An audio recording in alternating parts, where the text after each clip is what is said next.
Now you're like. Good afternoon, my name is Samantha Andrade. My name is Cristina Avila. I'm Olivia Arana. And I'm Diana Aguilar. And we are the officers of the Ecology Club from here, Balboa Academy, in Panama City.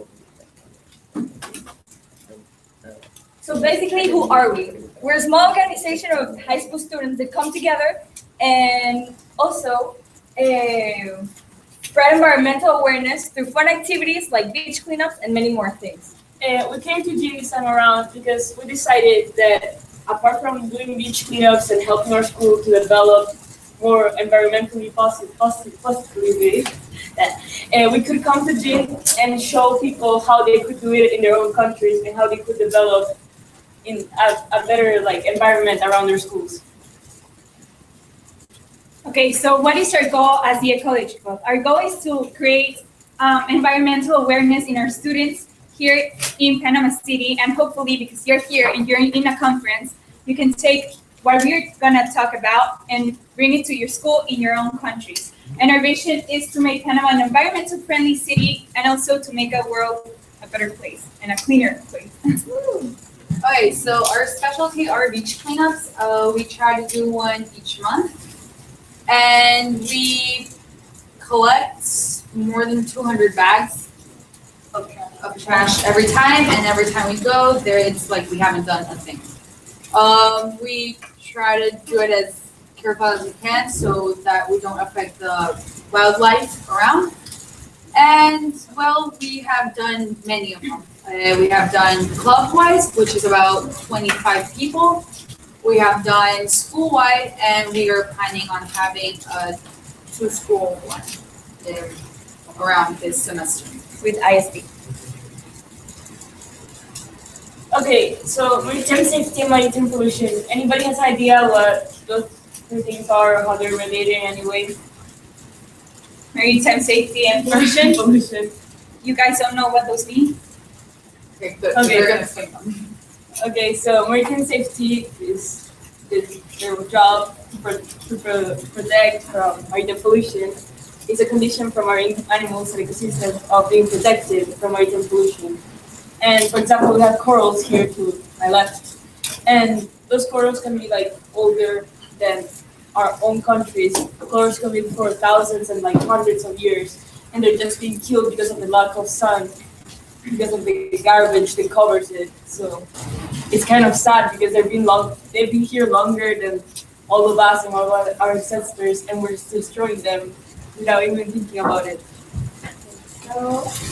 So guys, could you stop using your phones, please? We are asking you for respect and to pay attention to our presentation. I know you're tired and you have lunch, but please, we worked really hard in this presentation for months, so please pay attention. Thank you.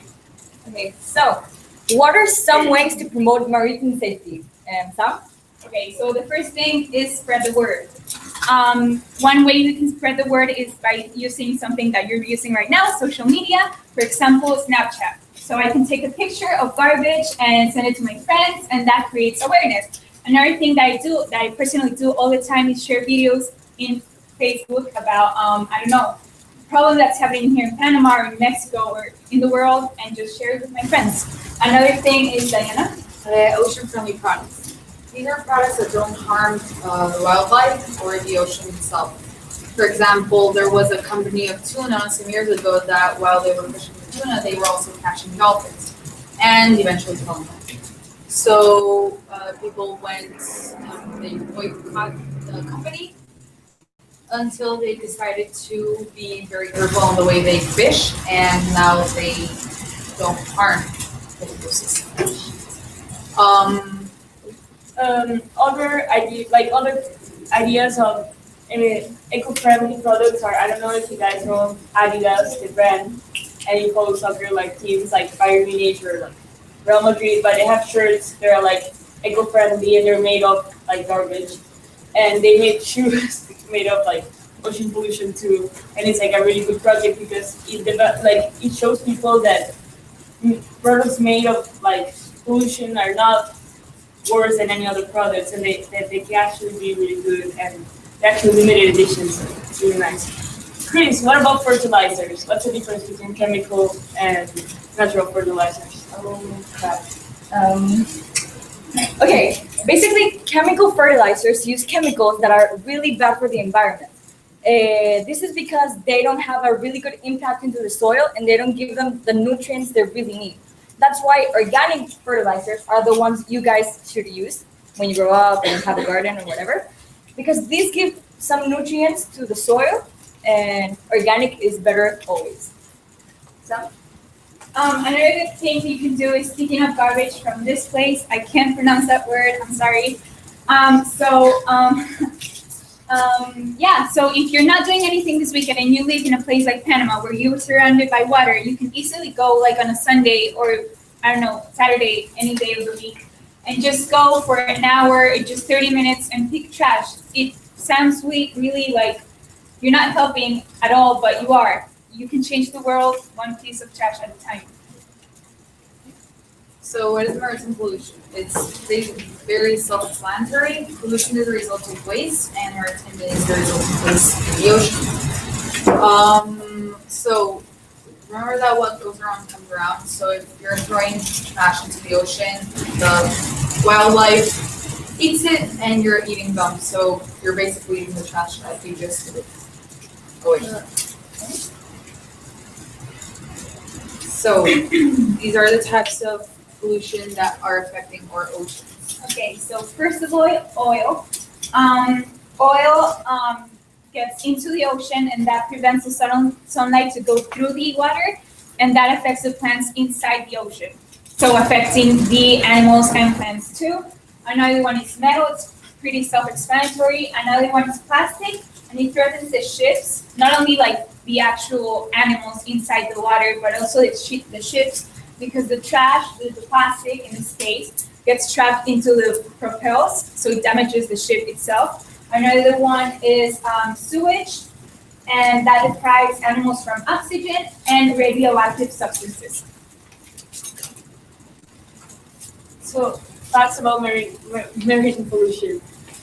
Oil is the easiest the type of deterioration there is in the sea, but actually only 12% of the oil comes from oil spills. Most of it comes from what you guys use in everyday life. When you fry something and you throw the oil and doesn't the drain, you're contributing to this. There are actually a lot of companies that help get rid of the oil after you fry it. So it would be way better to keep it with you a little bit longer, but don't damage the sea like that. okay. Another fact is that over 1 million seabirds are killed due to pollution each year. Imagine how many birds, 1 million, over it, basically. Imagine how many people are we in this room. And each of us have a life and everything. And I know birds are not that conscious like we are, but they still have a life and they're still part of the ecosystem. As Diana said before, what goes around comes around. How many of you are vegetarians in this room? So, 1.5. Do you eat fish? But I'm vegetarian 6 days. Yeah, me too. Well, in that one day when you're eating fish or whatever you're eating, you're probably eating some of the plastic you threw away or some of the chemicals that are in the water, because everything you throw, the fish eats, you eat the fish. And there's things like food poisoning that happen. Okay. And as you may know, plastic is the most common material in the ocean. I know you've seen maybe a lot of videos in this Gene conference about plastic, pollution. But I think we cannot stress this enough, that is important. So it actually drills into your mind that this is actually an issue that may affect you. And it doesn't easily break down, as you know. Averagely, plastic decomposes in around a span of 1,000 years. That's a lot of time. And then there's toxic metals that they actually destroy biochemistry and behavior and reproduction of entire ecosystems. So obviously that's in no way positive. Yeah, and also over 100,000 sea mammals are killed each year. This includes dolphins, like the mascot of the school, whales, sea lions, and many others. Okay, so here we have a video that's food for thought for you. I don't know if you've seen this video, probably because many of the presentations have kind of the same things and pictures, but I think it's a really good video for you to watch.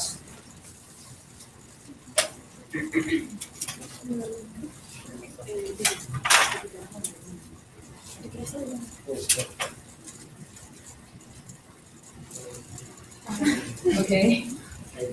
Empty and discarded. Their journeys are about to diverge with outcomes that impact nothing less than the fate of the planet. But they weren't always this way. To understand where these bottles end up, we must first explore their origins. The heroes of our story were conceived in this oil refinery. The plastic in their bodies chemically bonded oil and gas molecules together to make monomers. In turn, these monomers were bonded into long polymer chains to make plastic in the form of millions of pellets. Those were melted at manufacturing plants and reformed in molds to create the resilient material that makes up the triplets' bodies.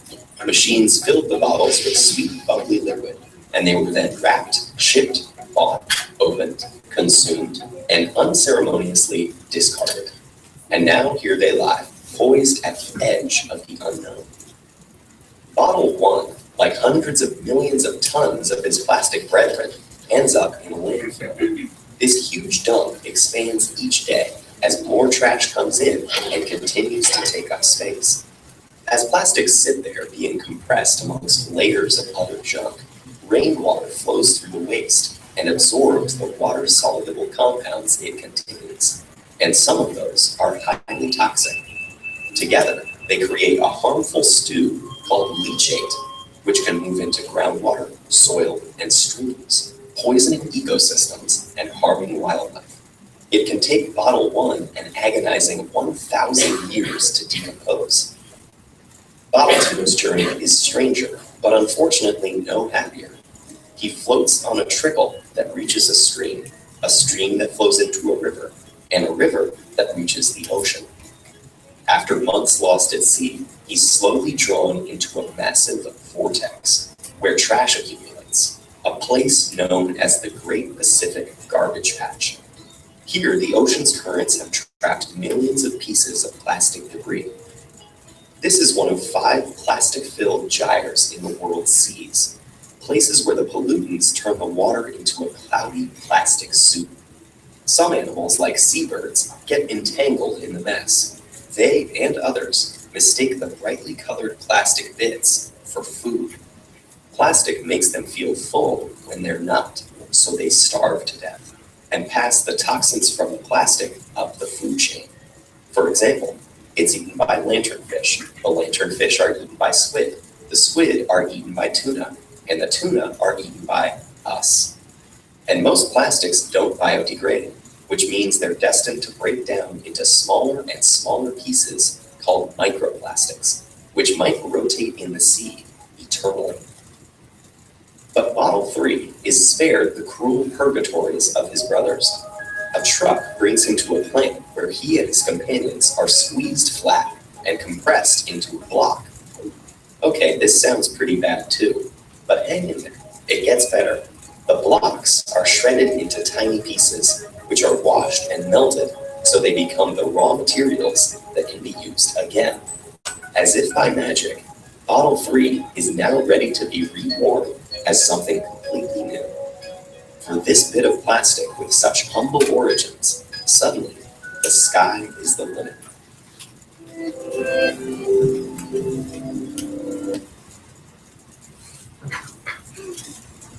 Okay, some conclusion for that video. I personally love this video. I can say it 1,000 times. And just think about like all the plastic you've used throughout your whole life is still out there. And your parents, like the plastic your parents have used, it's there as well as your grandparents, everything. So just think about that. So I can take So the following videos portray maritime safety and maritime pollution. The first video may be a little bit not graphic, but you're very sensible. You might not want to watch it. Well, yeah, we'll do our reduction afterwards.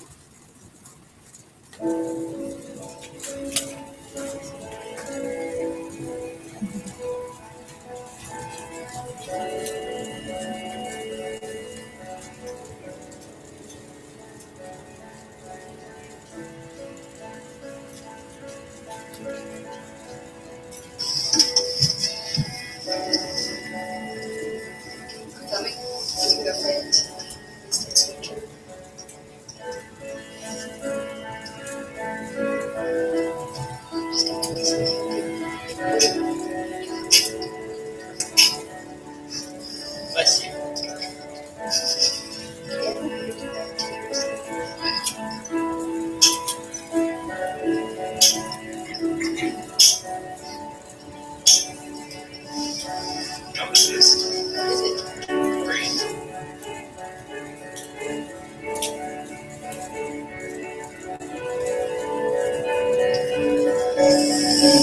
So the turtles don't have vocal cords, so when you see him doing that, he's probably screaming because of the pain, but he can't express it.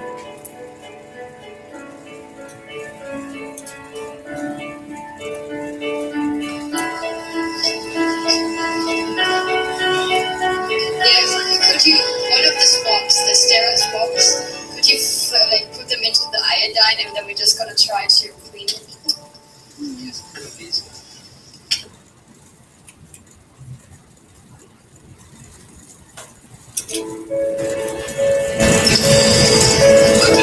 Sí, yo estaba por ti, yo no podía estar en plástico. He bit it.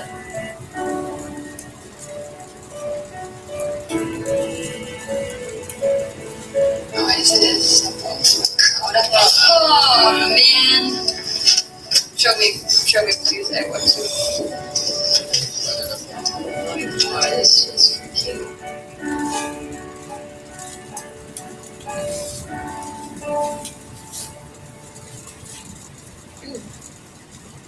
Okay, so our point is not to make you suffer, but it's to make you aware of how significant that little piece of plastic that you use for There has been a probably 5 minutes while you were drinking, just ended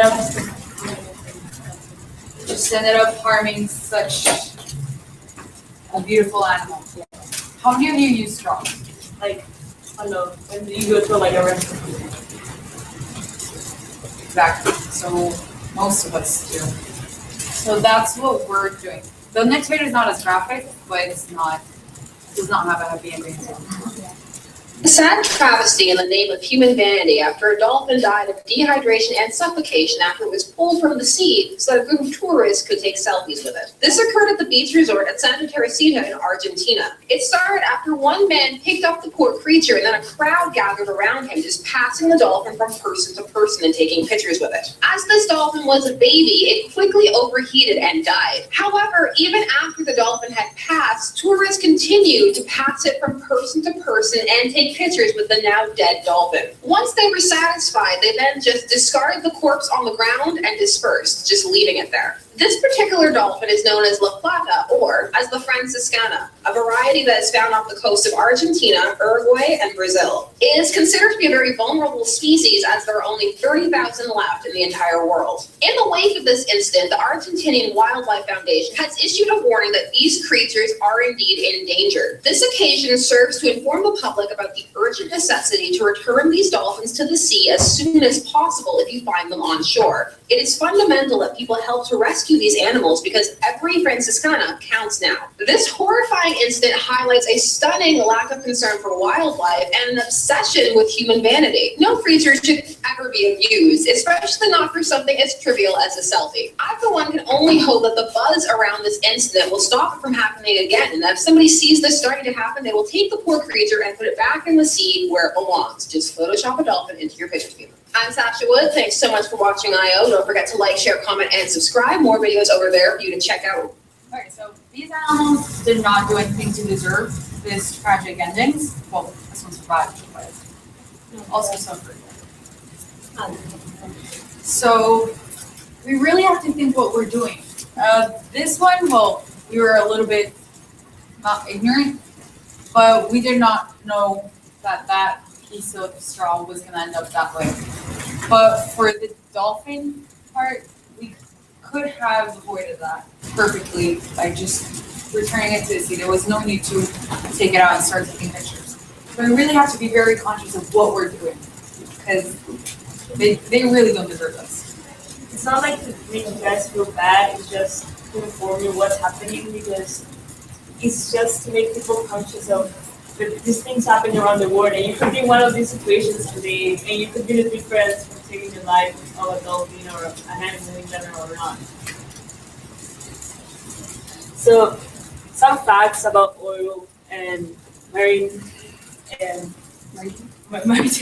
safety. Okay, so I don't know, sea otters are like the cutest animal ever, following my opinion. And they have a thin layer over their skin which helps them breathe. And when they're covered in oil, they're not able to do that anymore because it ruins the layer. So that's a big problem.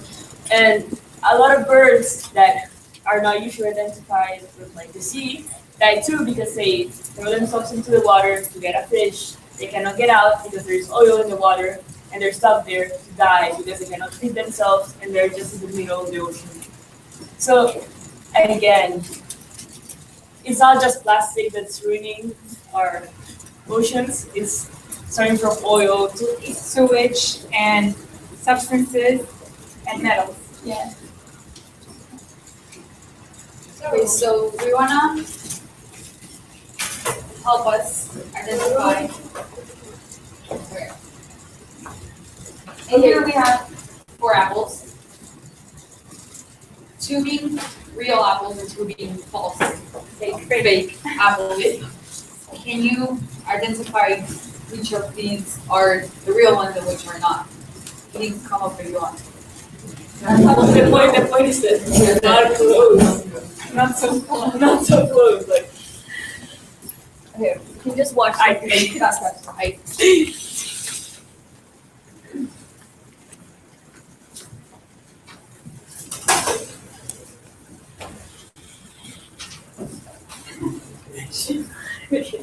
check the apple. Okay. So does anyone know? Can you guess one? Okay, is this a real or fake apple? It's actually a real apple. Wow. Proof it's a real or fake apple. Yeah. It's a real or fake apple.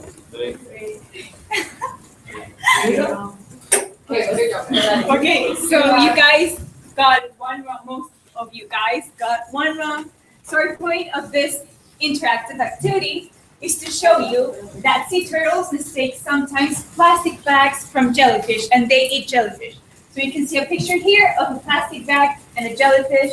So when you're a sea turtle, if you don't see the difference, for example, in the apple, like you did in the first time, they also don't see the difference. So that's our point. They don't differentiate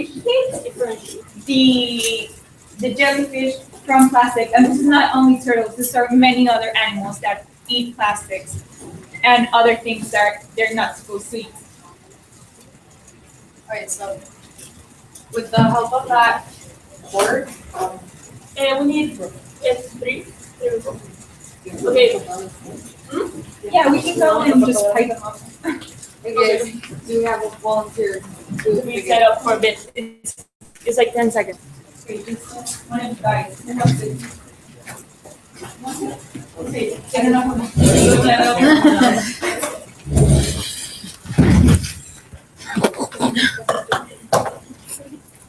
Okay.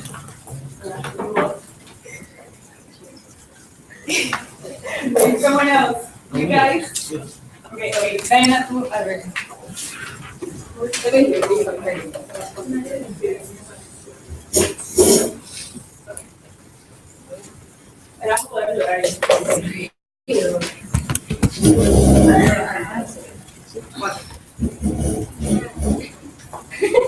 Okay, so now the activity that you have to do is try to swim like you normally do. simulate like swim?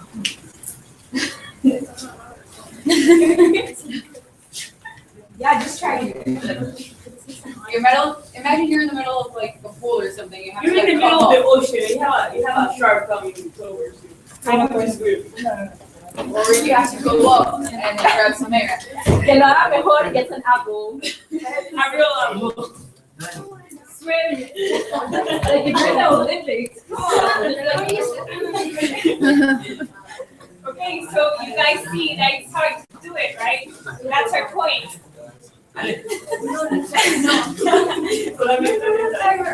Así, ¿verdad? Thank you. No,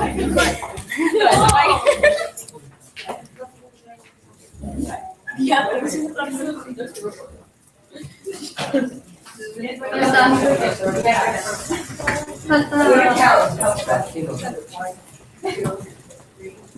okay, so it's hard. And that's our point, you guys.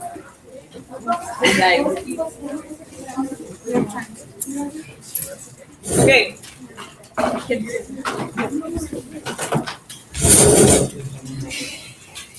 Okay, so you see our point. Imagine you're in the middle of the sea, you wanna come out, you wanna breathe, but you can't.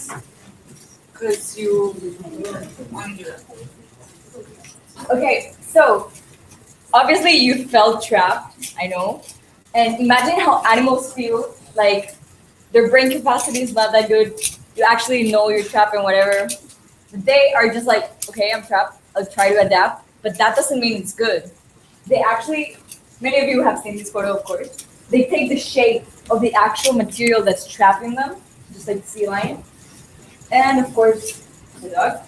Like it's difficult for the dog to eat due to the plastic. And yeah, some of the birds, I think in the keynote we saw today, you saw a picture of a bird with actual plastic inside of them. They eat it because they feel full, or they think it's food, whatever. They feel full with it and they die because it's not actually food. And also they like just get trapped in random trash also that's in the ocean and they just can't get out of it, so. Okay, so we're kind of finishing. So at the Ecology Club, we go to as many beach cleanups as we can.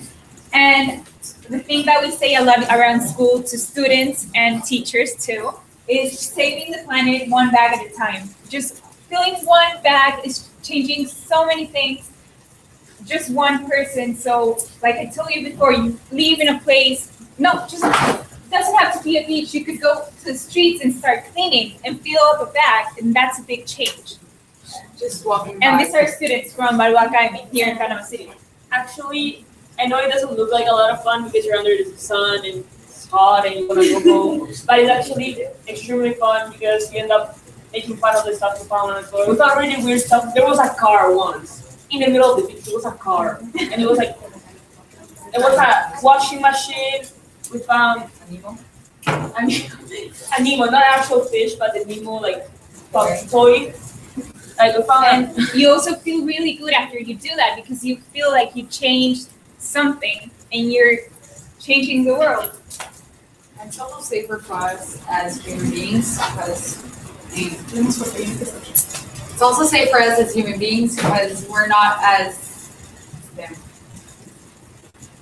exposed to the trash.